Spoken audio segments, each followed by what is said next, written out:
Un marais désert, transformé en cimetière. Dans ces sacs poubelles, des oiseaux morts foudroyés par une épidémie de botulisme.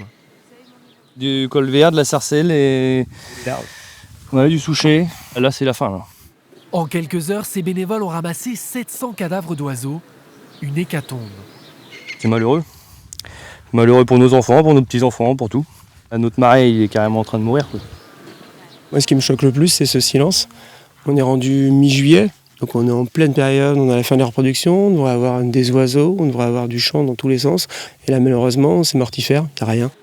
Comment expliquer cette épidémie de botulisme? Actuellement, l'eau du marais manque d'oxygène et se réchauffe.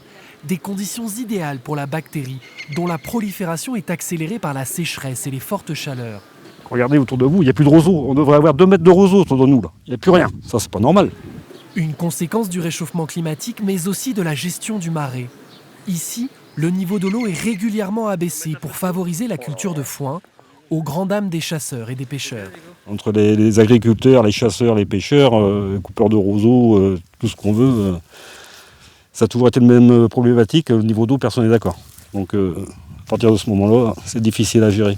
Il faut laisser la Brière telle qu'elle devrait l'être. C'est aux gens de s'adapter à la Brière, c'est pas à la Brière de s'adapter aux gens.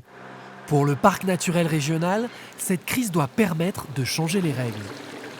On ne se réjouit pas bien sûr de cette situation, mais en même temps ces situations un peu de crise permettent aussi à chacun de se rendre compte de l'ampleur de l'évolution et de nous remettre autour de la table pour discuter à partir d'éléments nouveaux et ne pas rester dans les constats qu'on a pu faire il y a 10-20 ans qui ne sont plus valables finalement aujourd'hui à la lueur de l'évolution climatique. Colvert. Colvert. En attendant, ces bénévoles se sentent bien seuls. Ils demandent à la préfecture la mise en place d'une cellule de crise. Les ramassages d'oiseaux se poursuivront jusqu'à l'automne pour tenter de freiner l'épidémie.